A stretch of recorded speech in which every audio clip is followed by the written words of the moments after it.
하나님 말씀 사도행전 13장 14절부터 25절까지. 사도행전 13장 14절부터 25절까지 읽겠습니다. 시작. 그러나 그들이 버가를 떠나 피시디아에 있는 안디옥에 이르러 안식일에 회당으로 들어가 앉으니라. 율법과 선지자의 책들을 읽은 후에 그 회당의 치리자들이 그들에게 사람을 보내어 여러분 형제들이여, 만일 백성에게 권고할 말이 있으면 말하라 하니, 그때 바울이 일어나서 손짓하며 말하기를, 이스라엘 사람들과 너희 하나님을 두려워하는 자들아 들으라. 이스라엘 이 백성의 하나님께서 우리 조상들을 택하시고 이집트 땅에서 낯서단들로 거할 때에 그 백성을 높이시어 거기서 높으신 팔로 그들을 인도하여 내셨느니라. 그리하여 약 40년 동안 광야에서의 그들의 소행을 참으시고 또한 가나안 땅에 있던 7 민족들을 멸망시키시어 그들의 땅을 들이뽑아 나누어 주셨느니라. 그 후에 약 450년 동안 선지자 사무할 때까지 그들에게 재판관들을 주셨더니 그 후에 그들이 한 왕을 구함으로 하나님께서 그들에게 베냐민 지파의 사람 기스의 아들 사울을 40년 동안 주셨다가 그분께서 그를 물리치시고 다윗을 일으켜 세우셔서 그들에게 왕이 되게 하시고 그에 대하여 증거하여 말씀, 내가 이새의 아들 다윗을 찾았나니 내 마음에 맞는 사람이니라. 그가 나의 모든 뜻을 성취하리라 하시느니라. 하나님께서 약속하신 대로 이 사람의 씨에서 이스라엘에게 구주 한 분을 일으키셨으니 곧 예수님이시라. 그분께서 오시기 전에 요한이 먼저 이스라엘 온 백성에게 회개의 침례를 선포하였느니라. 요한이 자기 달려갈 길을 마치고 말하기를, 너희는 나를 누구라 생각하느냐?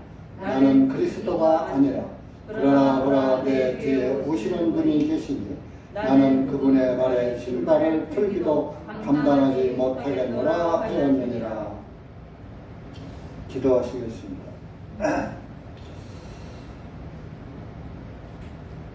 감사하신 주 예수님, 참으로 감사와 찬송과 영광을 드립니다. 죄로 인해서 영원히 멸망에 빠져 있는 우리를 주님께서 자기 자신을 희생시키셔서 우리를 구원하시고 우리들의 모든 죄를 사하시고 너희들은 이제 죄인들이 아니라 의인이라 하시고 너희는 이제는 내 아들이고 내 딸이다 라고 말씀하신 주님, 그 크신 주님의 사랑을 힘입어서 우리가 이렇게 구원을 받고 주님을 아버지라 부르면서 주님 앞에서 두려움 없이 마음의 평안을 누리고 살아갈 수 있는 은혜를 주신 것을 다시 한번 감사를 드립니다. 우리의 삶을 바라보건대 한없이 더럽고 추하고 육신에게서 나온 것들은 다 가증한 것들 뿐인데 그 주님의 그 크신 사랑을 힘입어서 그 가증함에서 벗어나서 주님의 자녀로 주님의 백성으로 살 수 있는 은혜를 주신 것을 다시 한번 감사하며 오늘도 주님의 말씀 앞에 모였습니다. 우리의 선진들 또 우리의 사도들이 전한 복음을 통해서 우리가 구원을 받고 그분들의 또 행함을 보면서 다시 한번 우리의 믿음 생활의 한 축으로 삼고 살아가기 위해서 이 시간 모였습니다. 여기 고개 숙인 사랑하는 우리 지체들에게 말씀을 깨닫게 하시고 말씀 안에서 크신 은혜 깨닫게 하셔서 남은 삶을 주님을 위해서 살아가는 그리스도인들이 될 수 있도록 은혜 베풀어 주시옵소서. 이한 시간 말씀을 주님께 맡기며 예수님의 이름으로 기도하옵나이다. 아멘.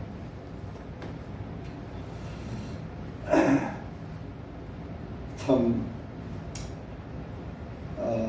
복음을 듣기도 어렵고 전하기도 어려운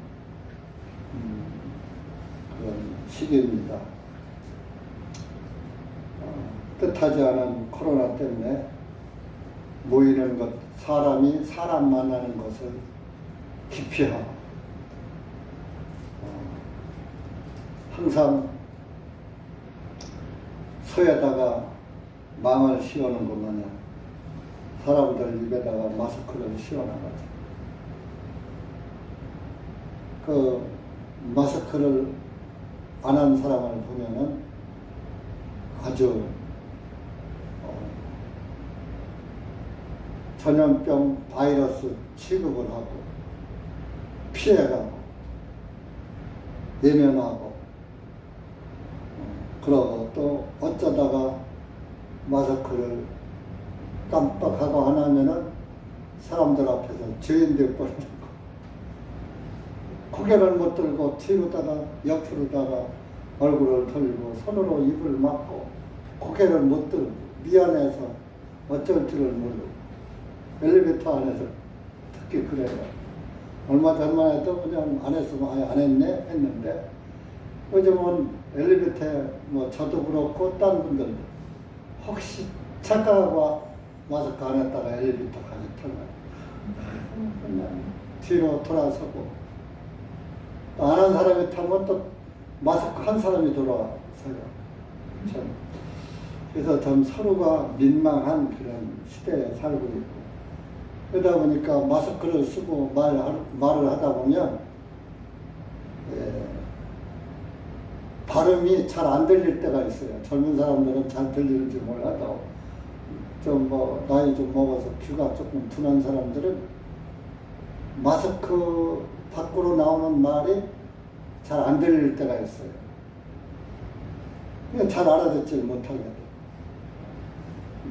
그 이제 내가 안 들리니까 내가 벗고 내가 안 들리면 상대방이 벗고 말해야 하는데 내가 벗게 돼. 내가 벗고 말을 하게 되더라고. 특히 은행 같은 데 가면 칸막이 있지 마스크야 있지.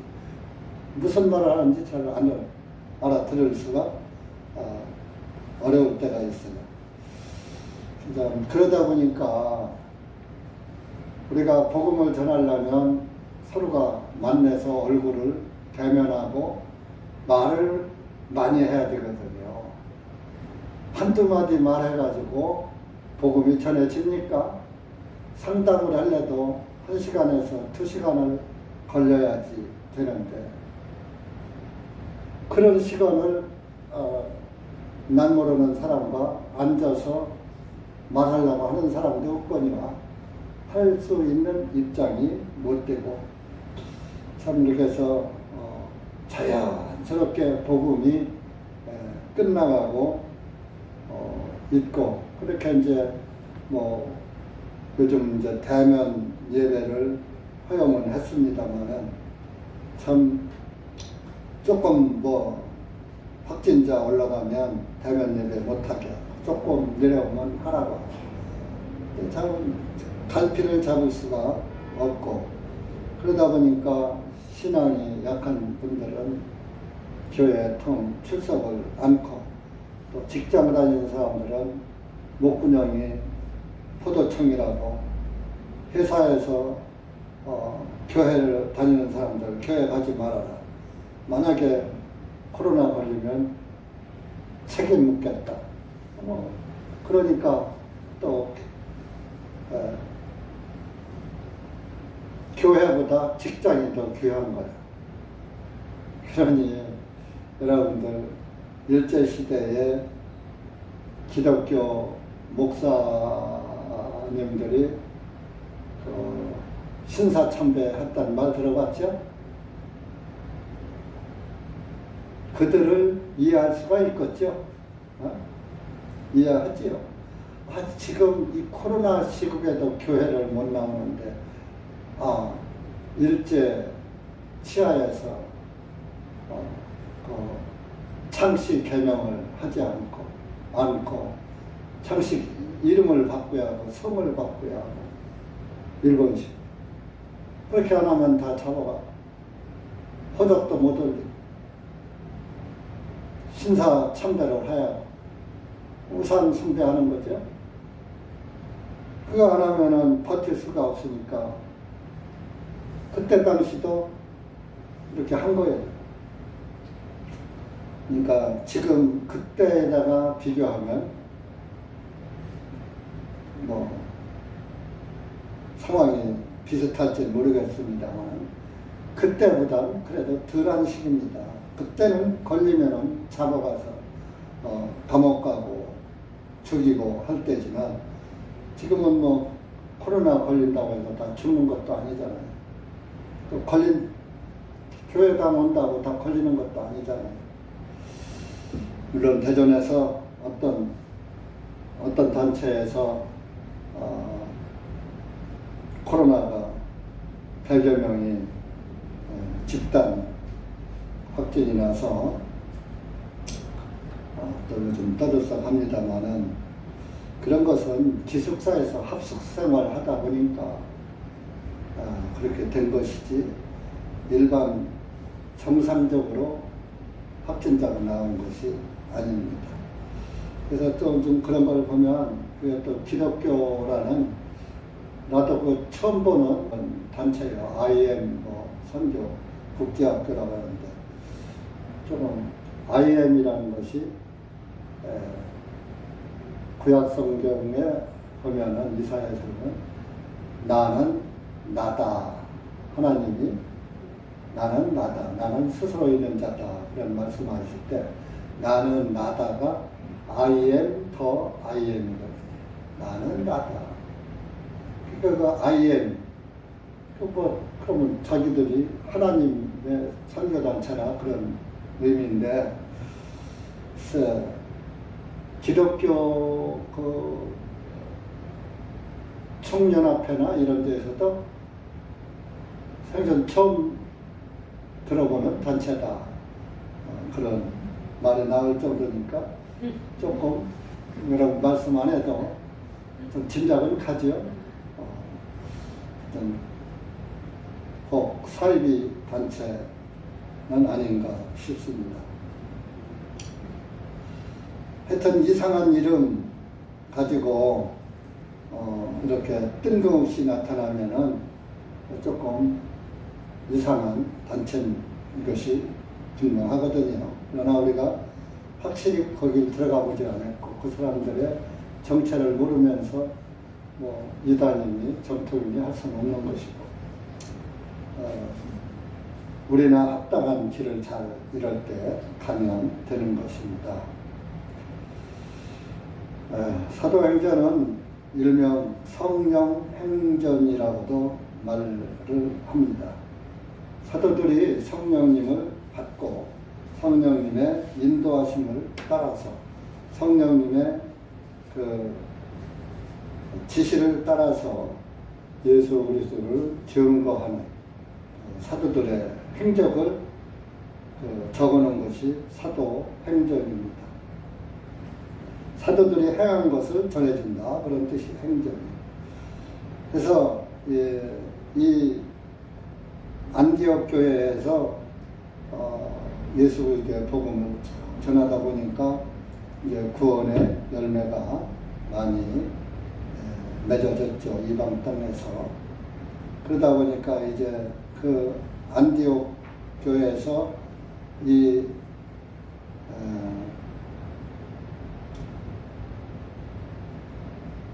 복음을 쭉 이제 유대인을 상대로도 전하고 이방인도 전하고 오늘 읽은 14절의 안디옥은 시리아에 있는 그 안디옥 지방입니다. 이방 땅에 있는 네, 거기에도 유대인들이 흩어져 살지요. 이방인 유대인 흩어져 살죠. 그래서 그 15절에 보면은 사도들이 율법과 선지자의 책들을 읽은 후에, 이제 구약 성경이죠. 이때는 신약이 없으니까 구약 성경은 율법, 모세, 오경, 선지서들을 말하는 구약 성경 전체를 말하는 겁니다. 그 해당의 치리자들이 그들에게 사람을 보내야만, 여러분 형제들이여, 만일 백성에게 권고할 말이 있으면 말하라 하니, 이제 그 시리아 그 안디옥에 이르러서 사도들이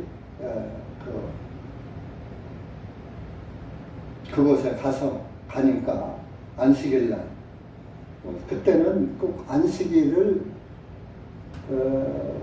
그 사도들이 안식일을 지키는 그런 개념이 아니라 오늘날 우리가 주일날 모이는 개념이에요. 평일에 만나기 어려우니까 주일에 쉬는 날 모이듯이 이스라엘 사람들은 그저 제7일 안식일을 아주 그냥 하루 쉬는 날, 또 안식일을 지켜라. 또 모세 율법에 그러다 보니까 율법 안에 있는 자들은 안식일 날 일을 하면은 절대로 안 된다 하는 개념으로 안식일을 지키는 자가 있고, 복음을 깨달은 사람들은 모든 율법이 다 끝났으니까 예수 그리스도는 율법의 마침이 되시니라 이렇게 말씀하고 있죠. 로마서에도. 그러다 보니까 그 안식일을 지키러 모인 것이 아니라 안식일 날 사람들이 모인 회당으로 찾아가서, 산에 가야 범을 잡고 물에 가야 고기를 잡지요. 그렇잖아요? 그러니까 사람들이 있는 데 가서 말씀을 전해야 복음이 전해지지, 그냥 아무도 없는 데서 소리 지르면 복음 전파가 됩니까? 실제적으로 복음은 차분하게 성경적으로 질서정연하게 전해야지, 오늘날 어떤 분들은 노상에서 주 예수를 믿어라, 예수 참당 불신지야 외친다고 해서 그 말 듣고 구원받을 사람은 없어요. 그 말 듣고 교회를 찾아가는 사람은 뭐 있으려니와. 그래, 예수 믿고 예수 믿으러 교회 가면 천당 가고 믿지 않으면 지옥 간다 하는 의미지만은, 오히려 기름거리나 대전역이나 또 서울 같은데 지하철역이나 이런 데서 소리 지르면은 사람들이 눈살을 찌푸려요. 그러니까 복음은 때를 얻든지 못 얻든지 아무렇게나 전하라고 했지만, 그러나 때와 장소를 어느 정도 봐가면서 복음을 전해야 되는 것입니다. 그래서 사도들이 안식일 날 회당으로 찾아가는 거예요. 교회당 찾아가듯이. 오늘날 우리 한국에도 기독교에서 주일 성수라는 그 개념을 가져서 이 기독교 종교인들이 일요일 날 문을 닫고, 가게 문을 닫고, 어떤 일도 않고 주일 성수를 해야지 된다고 이러면서, 어떤 사람들은 주일날 돈도 쓰면 안 된다 하면서 돈도 안 쓰고 그러는 분들이 있어요. 근데 그러면 돈도 쓰면 안 되면 주일날 헌금도 하지 말아야지. 그것도 쓰는 거 아니에요? 그래서 조금 그런 문제가 있는 것이고, 지나치게 오늘날 또 주일날은 성수한다고 해서 아무 일도 않는 사람이 한국 기독교의 종교인들입니다. 그러나 이제 사도들은 주일날, 안식일날 가야 사람들을 모아놓고 하나님의 말씀을 전할 수 있기 때문에 해당에 간 거예요. 그랬더니 해당의 치리자는 해당을 다스리는 사람, 해당장을 말하는 거예요. 여러분 형제들이요, 만일 여러분들이 할 말이 있으면 말하라 하니까 16절에 바울이 제가 하겠습니다. 손짓했다, 손들었다 이겁니다. 그래서 손짓하며 일어나 말하기를 이스라엘 사람들과 너희 하나님을 두려워하는 자들아 들으라.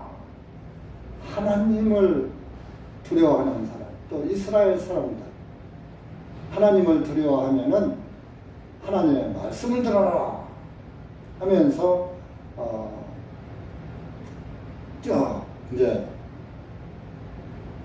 이스라엘 민족들의 하나님이 행사하신 것을 쭉 말씀을 하는 거예요. 자, 여기에서 무조건 예수 믿으시오, 예수 참다, 부식지요 하는 사람들이 듣겠습니까? 그러니까 쭉 그들이 이스라엘 사람들은 알잖아요. 자기 조상들이 어떻게 살아왔고, 뭐 이집트에 가서 볼모로 잡혔던 것도 들어왔고, 이스라엘 전통을 알잖아요. 그러니까 그 쭉 질서 있게 말을 하는 거예요. 이스라엘 사람들이 공감하도록. 전도를 하려면 상대방이 듣고 공감할 수 있는 말을 해야지 돼요. 자, 17절 보세요.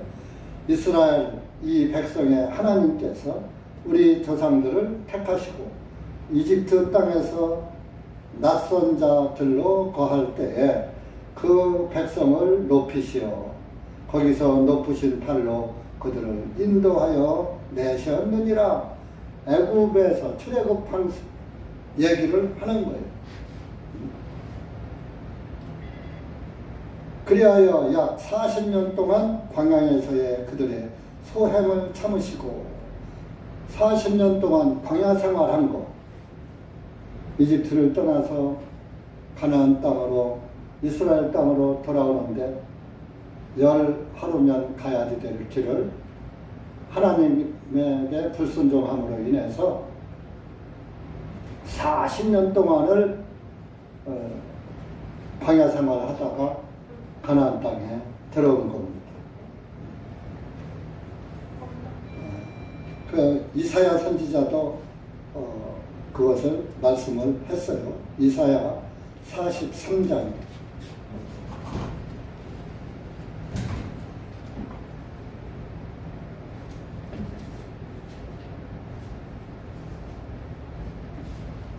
아, 3절,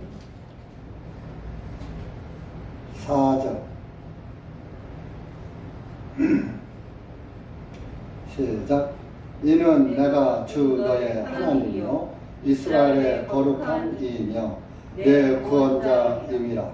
내가 네 속량물로 이집트를 주었으며 너를 위하여 에티오피아와 스바를 주었노라. 너는 내 눈에 진귀하였고 너는 존귀하였기에 내가 너를 사랑하였노라. 그러므로 내가 너를 위하여 사람들을 주고 내 생명을 위하여 백성들을 주리라. 나는 너의 하나님이다. 구원자다. 내가 내 속량물로 이집트를 주었으며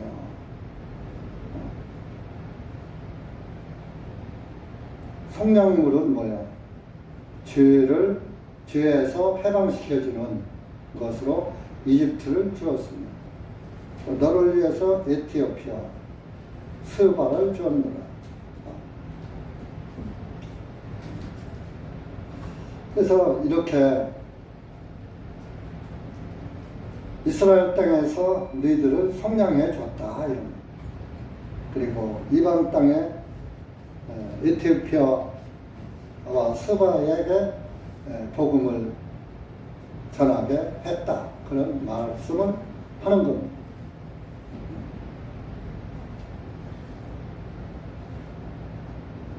그리고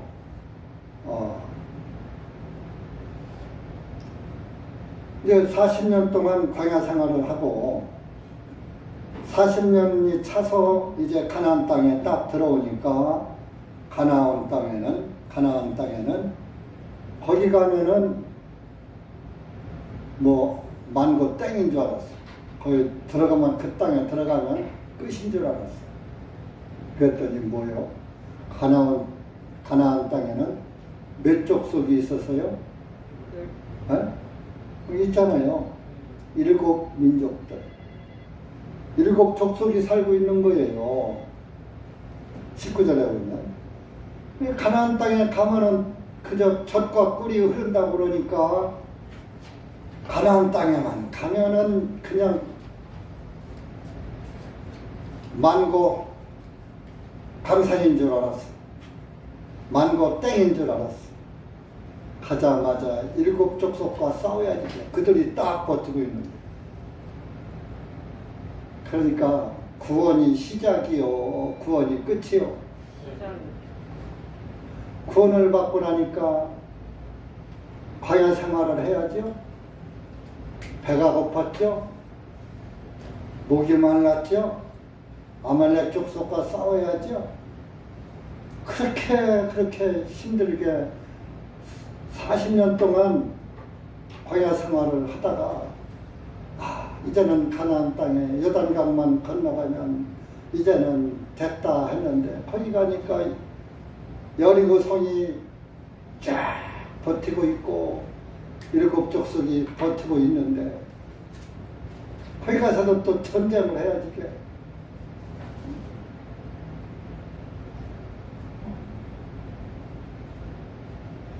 7 족속과 싸우잖아. 싸워서 여리고 성 무너뜨리잖아요. 여리고 성 무너뜨릴 때 모세 혼자 무너뜨렸어요?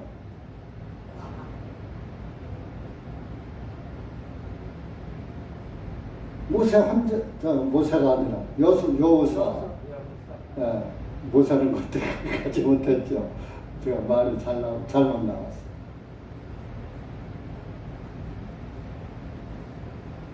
온 이스라엘 민족이 함께 여리고 성을 돌았잖아요. 그죠?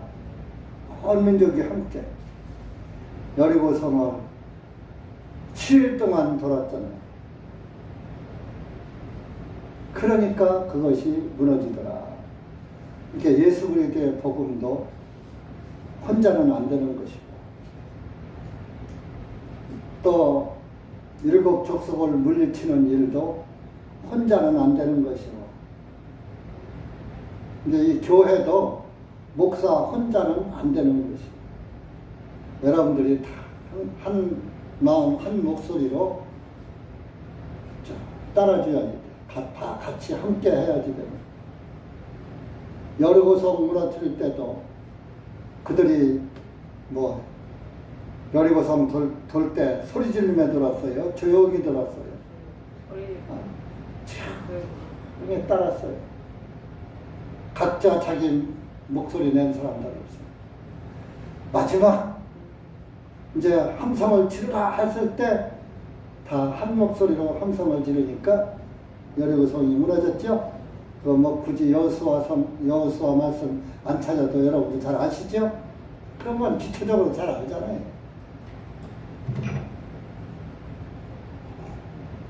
그러니까 그런 거에서 이렇게 했구나를 볼 게 아니라 우리의 신앙생활도 이렇게 하는 것이구나. 우리 앞에 성령님이 인도해 가시면 여호수아가 뜻이 뭐예요? 구원자예요. 여호수아, 예수와 또 구약 성경의 여호와 다 뜻이 구원자예요.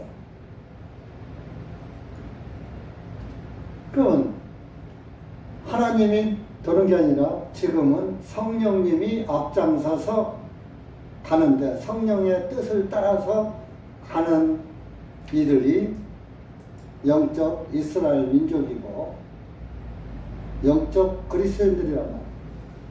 마귀와 싸우는 하나님의 용사들이고 군대들이다 이런.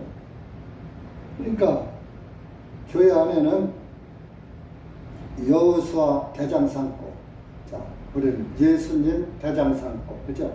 예수님 왕 삼고, 예수님의 말씀만 조용히 따라가면 되는 거예요. 근데 예수님의 말씀을 등지고 살면은 말씀 듣기를 게을리하고 말씀을 관심도 안 쓰고 그러면은 예수님을 따라갈 수가 없는 거예요. 뒤에 처지다 보면은 마귀가 와서 물어가 버려요. 그렇게 해서 그 7 민족들을 멸망시킨 다음에 그 가나안 땅을 각 12지파잖아요. 이스라엘이 12지파에게 제비 뽑아서 나누어졌다. 여호수아서에 잘 나오고 있죠.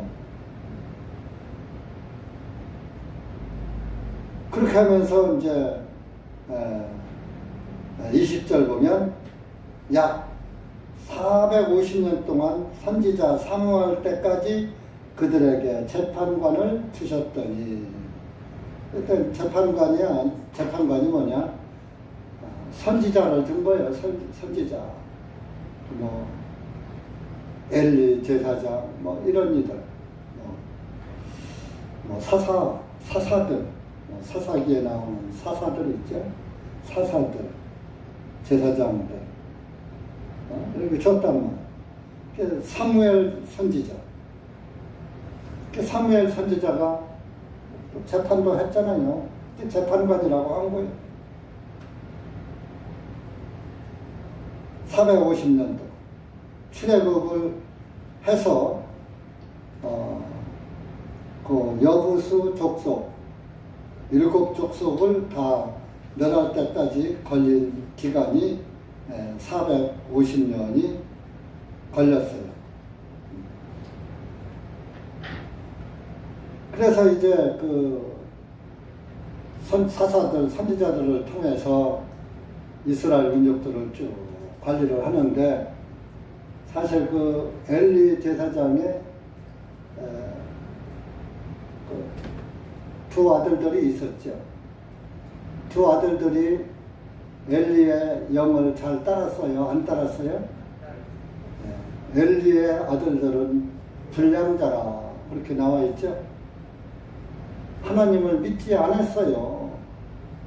그래서 오히려 뭐 율법 절기 지킬 때에 백성들이 희생 예물 가져오면 그것을 삶아 먹으라고 안 했거든요. 하나님께 번제 예물로 드리고 막 그래야지 될 것을 하나님께 번제 예물로 드리기도 전에 내놔라 해서 그 고기 뺏어다가 자기들이 삶아 먹고 이렇게 못된 짓을 했어요. 그러니까 엘리 제사장이 그렇게 가르친 게 아니에요. 그 아들들이 아버지의 말씀에 순종하지 않고 믿지 않은 거, 오늘날로 말하면 아버지가 목사인데 아들들은 아버지의 뜻을 따라서 믿지 않은 거예요. 아버지의 믿음을 이어받지 않았던 거예요. 그래서 불량자라, 개혁성경은 불량자라, 킹제임스를 믿지 않더라.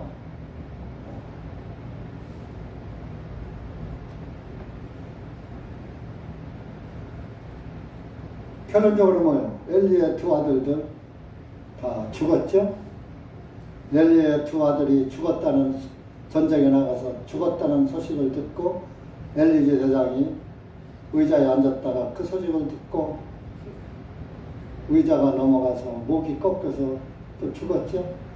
그러니까 그 말씀에 보면 엘리 제사장도 자기 아들들이 그 하나님을 섬기지 않는 것에 대해서 책망하지 않고 그냥 내버려 뒀던 거예요. 너무 어지러서 그래.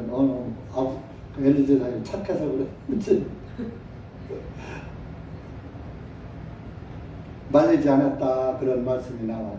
아들들이 하는 행동. 네. 그래서 이스라엘 민족들이 엘리 제사장의 아들들도 그랬는데 사무엘의 아들들도 또 그 모양이네.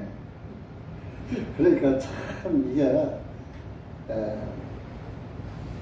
내가 하나님을 믿는 것은 나 하나의 신앙은 어떻게 할 수 있지만 자녀들의 신앙도 참 뭐 부모가 책임져야 되겠지만 저 자녀들이 안 들으면 참 그것도 어쩔 도리 없는 거예요. 사무엘이 하나님의 제사장인데 자기 아들들이 잘못되기를 바랐겠어요? 불신자 되기를 바랐겠어요?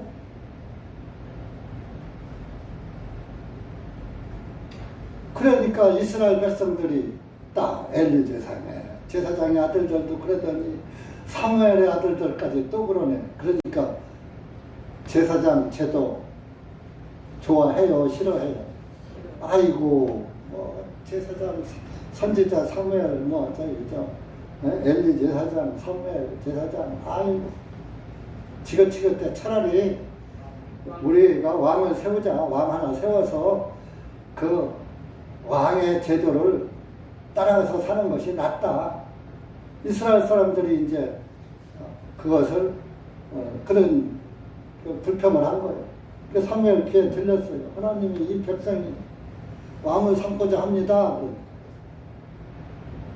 그것이 21절에 그 후에 그들이 한 왕을 구하는 거예요. 그러니까 그래 왕 세워줘라 그러는 거예요. 사무엘상에 가서 그래서 이제 왕을 세우는데 베냐민 지파의 기스의 아들 사울을 왕으로 삼았어요. 그런데 사울은 아주 키도 크고 잘생기고 아주 뭐 키가 얼마나 크든지 일반 사람들보다 어깨 위에 일을 더 하더라. 이렇게 목 하나가 더 있는 거예요. 우리가 1, 2cm만 커도 쳐다봐야 하는데 목 하나가 더 있을 정도면 쳐다봐야죠. 그죠? 성경에 키 큰 것은 좀 부정적이에요. 교만을 상징해요. 키 크면 다른 사람들이 자기를 쳐다보니까 자기를 내려다보거든. 교만한 사람은 항상 남을 내려다보죠. 쳐다보지 않고 내려다봐서 뭐라 옛날 깔 보는 것을 갖다가 하시한다 그랬어요. 하시가 뭔 뜻이냐? 아래 하자 볼 시자예요. 내려다본다, 깔 본다 그런 뜻이죠. 그래서 사울을 이제 왕을 세웠는데 왕을 세울 때 하나님께서 조건 걸었죠. 야, 너희들 왕을 세우면 세금을 10분의 1을 내야지 되고 세금을 내서 그 왕을 먹여 살려야 하고 왕궁도 지어줘야 하고 또 거기에 또 신하들의 월급도 줘야 하고 옛날에 녹이라고 해서 녹봉이라고 그랬어요. 그래서 녹봉에서 나온 말이 봉급이요, 봉급. 여기서 월급 탄다 그랬지만 옛날에는 봉급 탄다 그랬어요. 옛날엔 녹을 받는다 그랬어요. 나라에 녹을 먹고 산다 그랬어요.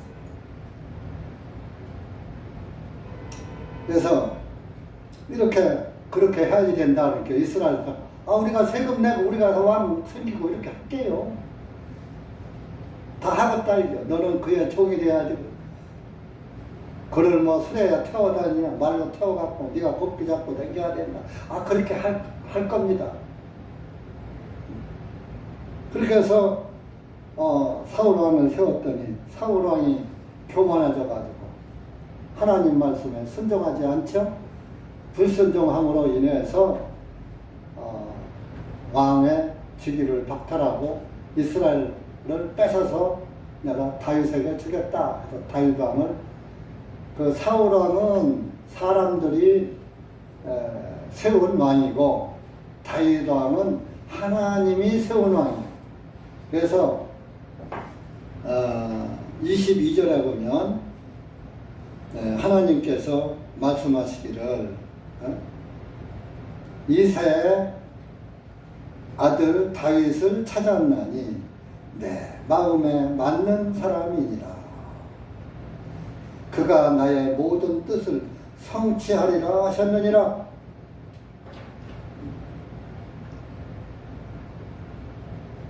내가 그 이새가 아들이 몇 명이냐? 몇 명이었어요? 몇 명이요? 네? 7명? 네? 8명? 12명? 많기도 하다. 8번째, 다윗이 8번째 막내 아들이야. 이새에. 항상 성경에 팔은 무슨 수야? 새로운 수. 예수님의 수란 말이에요. 부활의 수라고 새로운 수라고. 예수님의 수라고. 그러니까 다윗왕은 예수님의 모형이에요. 하나님이 세워놓은, 하나님이 보내신 분 예수 그리스도.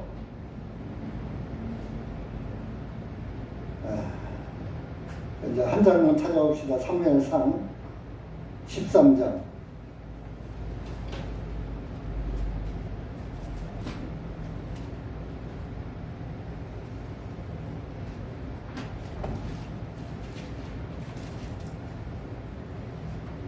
(13장) 13절.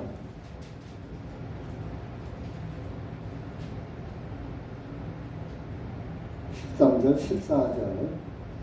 시작. 사무엘이 사울에게 당신이 어리석게 행하였다. 당신이 주 너의 하나님께서 내게 명령하신 그 명령을 지키지 아니하였도다. 그리하지 아니하였으면 주님께서 이제 이스라엘 위에 당신의 왕국을 영원히 세우셨으니 그러나 이제 당신의 왕국은 계속되지 못하리라. 주님께서는 그분의 마음에 맞는 한 사람을 찾으셨으며 주님께서 그에게 그분의 백성을 다스릴 지도자가 되라고 명령하셨으니 이는 당신이 주님께서 당신에게 명령하신 것을 지키지 아니하였기 때문이라 하고. 이렇게 하나님의 마음에 맞는 사람, 뜻에 맞는 사람. 다윗은 내 마음에 맞는 사람이다. 본문 22절에. 그가 나의 모든 뜻을 성취하리라. 예수님이 하나님의 뜻을 다 이루셨죠? 그래서 다 이루었다 하고 돌아가신 거예요. 하나님의 뜻을 이룬 사람은 이 세상에 아무도 없어요. 오늘날 한국 기독교인들이 하나님의 뜻대로 살아야지 때, 하나님의 뜻에 순종해야지 때, 하나님의 뜻을 이루어야지 때. 인간이 어떻게 하나님의 뜻을 이룹니까? 물론 뜻이 말씀이고 말씀을 따라서 하는데 하나님 말씀대로 또 살아쳐요? 100%? 하나님의 뜻에 100% 합당하게 살 사람도 없고 살 수도 없고 하나님의 말씀에 100% 순종하고 100% 말씀에 합당하게 살 인간 자체가 없는 거예요. 그러니까 뭐요?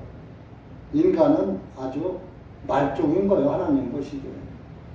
그래서 너희들은 안 돼. 내가 이루어져야지 돼.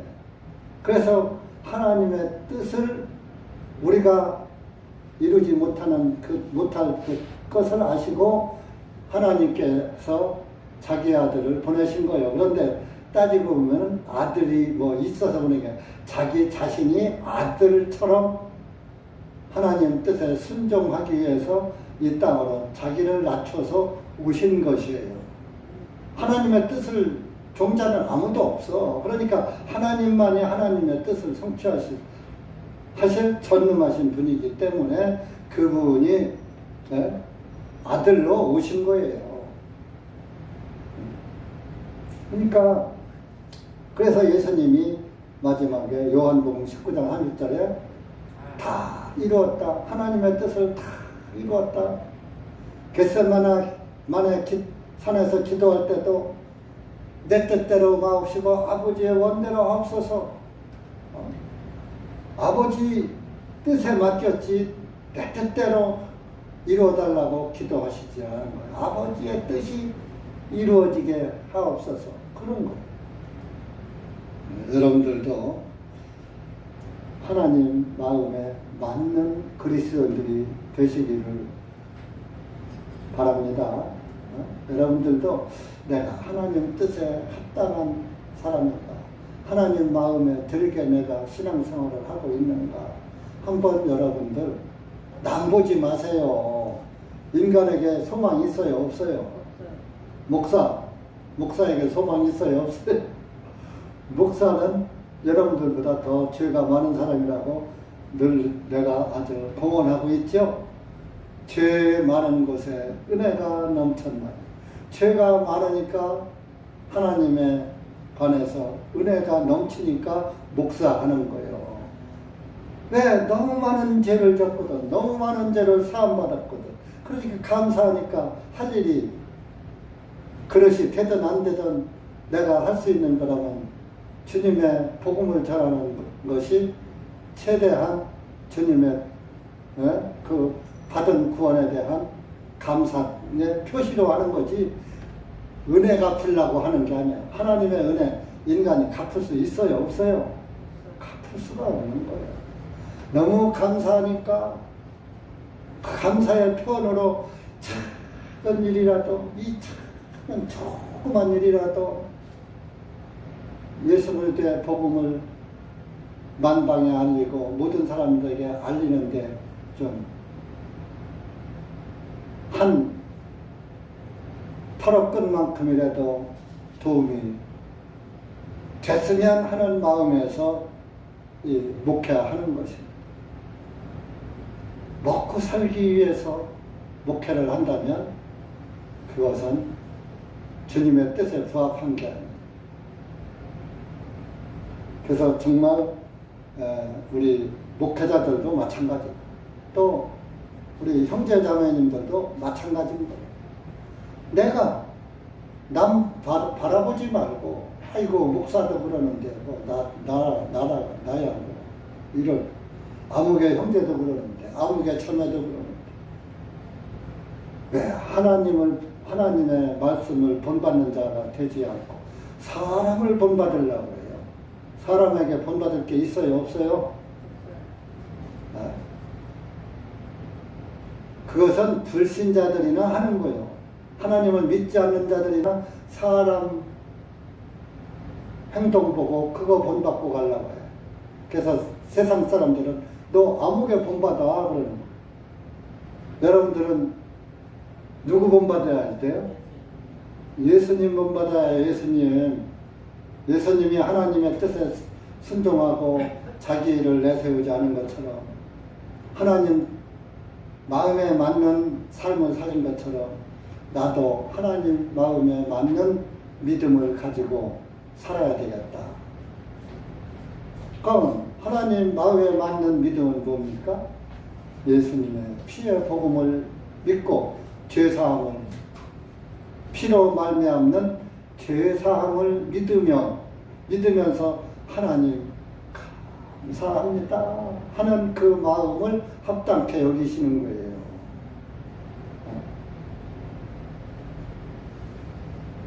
그가 나의 모든 뜻을 성취하리라. 다윗에게 하나님은 모든 것을 걸은 거예요. 예수님에게, 후일에 예수님에게 내가 뜻하는 것을 예수님이 이룰 것이다. 만화의 왕으로, 다윗은 왕이잖아요. 왕으로서 이룰 것이다. 성취하리라. 이건 근데 실질적으로 다윗의 삶을 보면 또 그렇게 거룩한 삶을 살지도 못했어요. 그죠? 전쟁에서 사람 많이 죽였지. 또 남의 우리아의 아내도 또 탐냈지. 그 우리아의 아내에서 낳은 아들이 누구요? 솔로몬 왕이잖아요. 그러니까 도덕성으로 보면은 다윗이 뭐가 하나님의 뜻에 합당한 거예요. 그러니까 만약에 공자, 맹자를 본 사람들이 이 성경을 보면 에이 이건 믿을 성경이라 그래요. 못 믿을 성경이라. 도덕의 잣대로 보면 안 되는 거예요. 여기에서 다윗도 인간이니까 다윗의 인간성으로는 안 돼. 하나님의 뜻으로만 돼. 하나님의 뜻은 뭐예요? 다윗의 죄도 누가 사했어요? 다윗의 죄도 예수님이 사한 거예요. 솔로몬 왕은 하나님에게 큰 은혜를 전무후무한 은혜를 입었더니 아주 도의적으로 일부 일처로 살았어요. 일부 천처로 살았어. 1000명의 여자를 거느리고 산 솔로몬 왕인데 성경에 기록이 되어 있어요. 평생에 전쟁도 한번 안 피하고 솔로몬 시대엔 전쟁이 없어서 그래서 솔로몬이 뜻이 뭐다? 평화. 솔로몬 왕도 예수님의 모양이에요.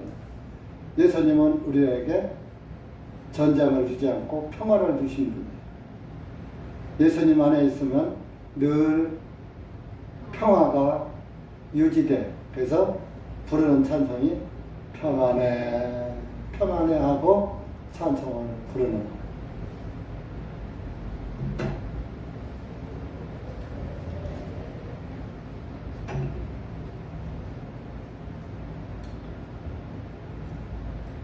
그렇게 해서 이렇게 모델로, 모형으로 다윗을 예수님의 모형으로 세우셨고, 그 다윗이 하나님의 뜻을 성취할 것이다.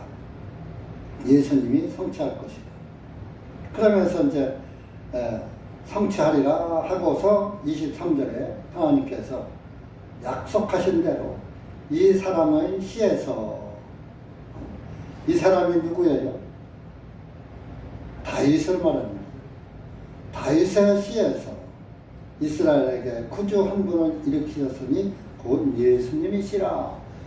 자, 이스라엘의 모든 제사장들은 어느 지파요?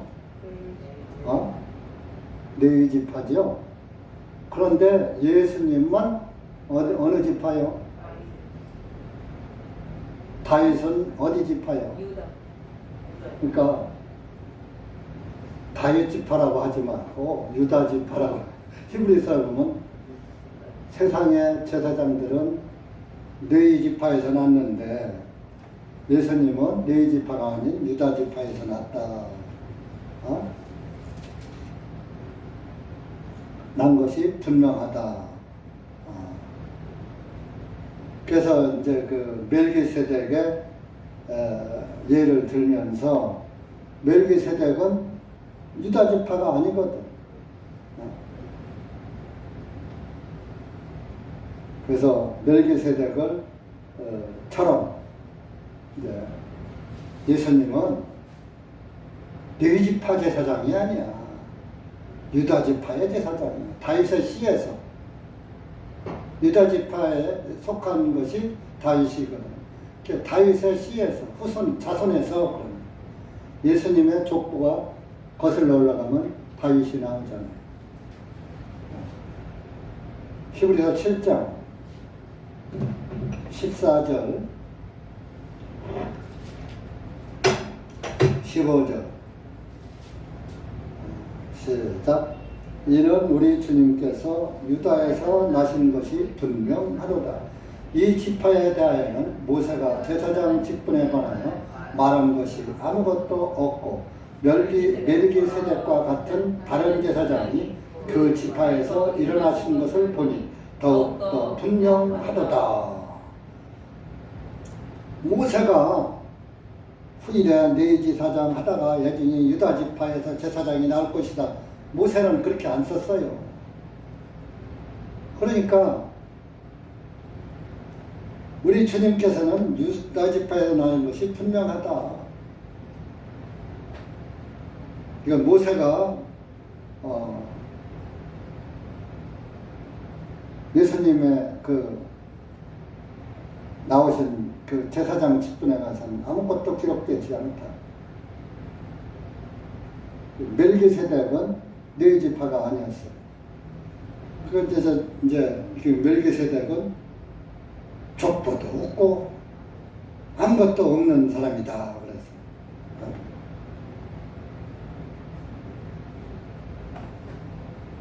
그래서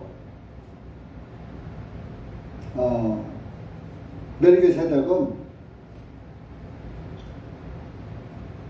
족보가 없다 그랬어요. 7장, 그 히브리서 7장 1절에서 3절까지 시작. 이는 멜기세덱은 살렘 왕 지극히 높으신 하나님의 제사장이기 때문에 그가 여러 왕들을 죽이고 돌아오는 아브람을 만나 그를 축복해 주었습니다. 아브람도 그에게 모든 것을 10분의 1을 드렸습니다. 그를 해석하면 첫째 의의 왕이요 다음은 또한 살렘 왕이니 곧 평강의 왕이라. 아버지도 없고 어머니도 없고 계보도 없고 생명의 시작한 날도 없고 생명의 끝도 없이 오직 하나님의 아들과 같이 되어 항상 제사장으로 있느니라. 이 멜기세덱 아버지도 없고 어머니도 없고 계보도 없고 생명의 시작한 날도 없고 생일도 없단 말이에요. 또 죽은 날도 없어. 생명의 끝도 없이 오직 하나님의 아들과 같이 되어 항상 제사장으로 있느니라. 영원한 제사장, 우리의 영원한 제사장, 이게 이 멜기세덱이 바로 예수님의 모형이란 말이에요. 예수님은 우리의 영원한 제사장이죠. 예수님의 생일은 12월 25일이 아니에요. 자, 하나님의 생일 있어요, 없어요? 구약에 여호와 하나님 생일 있어요, 없어요? 없어요. 그분 돌아가신 제삿날 있어요, 없어요? 그러니까 이 멜기세덱은 영원한 제사장이라 그러죠. 아버지도 없고 어머니도 없고 족보도 없고 계보가 족보요. 생명의 시작한 날 생일도 없고 죽은 날도 없고 오직 하나님의 아들과 같이 되어 예수님 같이 되어 항상 제사장으로 있느니라. 예수님이 지금 우리의 대제사장으로 하늘 보좌 우편에 앉아 계시잖아요. 대제사장은 뭐를 해요? 속죄의 피를 하나님 보좌에 뿌리시는 분이요. 법궤에 뿌려 속죄소 위에 뿌리는 분이란 말이에요. 대제사장은. 그러니까 예수님이 항상 저와 여러분의 죄를 덮어주시는 분이야. 사해주시는 분이야. 그래서 요한일서 2장 1절 2절에 우리의 영원한 변호사다. 지금까지 그분 예수님은 우리의 영원한 대제사장으로 계시는 거야. 그러니까 우리가 날마다 죄를 지니까 대제사장 되신 예수님이 필요해? 안 필요해? 죄를 질 때마다 그분이 다 변론해 주는 거야. 그러니까 예수님이 저와 여러분의 죄를 변론해 주는데 하나님이 죄 있다고 심판하실까 안 하실까요? 하나님의 뜻을 성취하신 분인데 하나님의 마음에 맞게 심판하시는 분인데 예수님이 죄 없다 하면 없는 거예요. 그죠?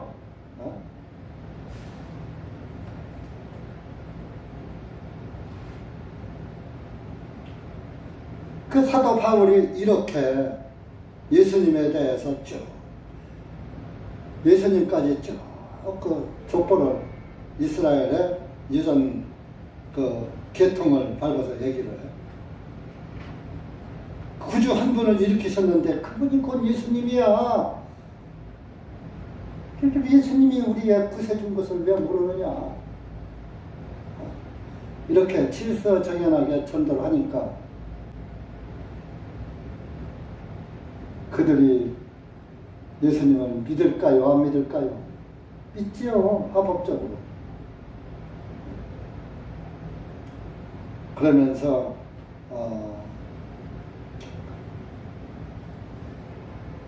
그 하나님의 23절에 본문 23절에 하나님께서 약속하신 대로 이 사람의 씨에서 이스라엘의 구주 한 분을 일으키셨으니 곧 예수님이니라. 하나님의 약속이 어디에 있었냐? 에레미야, 구약 성경 많지만 한 군데만 잘 에레미야 23장 5절 6절.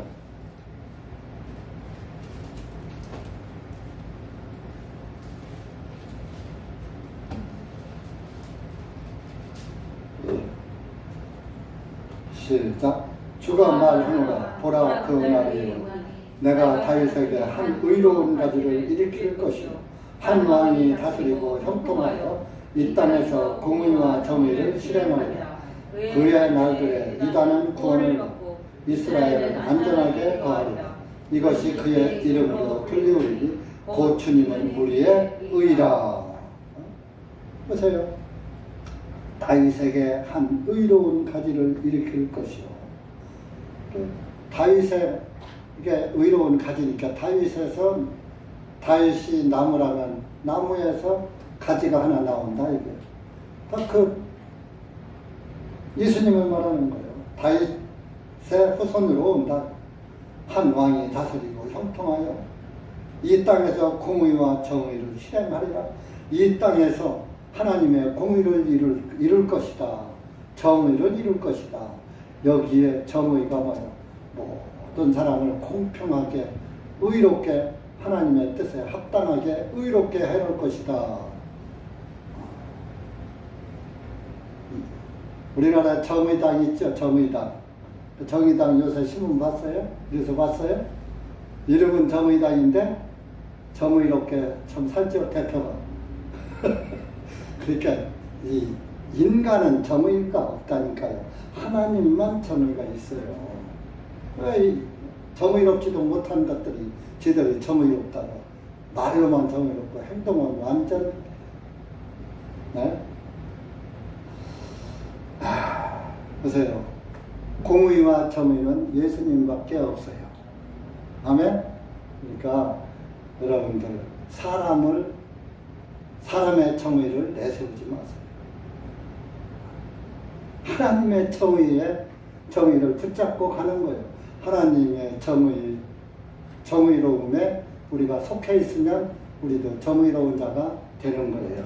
하나님 뜻의 정의로움은 된 거예요. 예수님이 우리를 정의롭게 해 놓으셨으니까 우리는 의인인 거예요. 의인이 정의로운 거예요. 맞죠? 예. 그러니까 이렇게 사도들의 전한 복음은 그냥 자기 마음대로 하는 것이 아니라 하나님의 말씀을 인용하면서 그 말씀을 증거하면서 이스라엘 사람들에게 복음을 전했잖아요. 그렇게 여러분들도 전도할 때 그냥 예수 믿어 구원받아 이래서는 안 되는 거예요. 성경을 많이 읽고 성경을 가지고 그 사람을 이렇게 복음을 이야기해 줘야지. 그냥 믿어 그러면 천당 가. 우리 교회 오면 천당 가. 우리 교회 온다고 다 가는 거 아니에요. 하나님의 말씀을 온전히 잘 깨닫고 믿어야 가는 거예요. 아멘?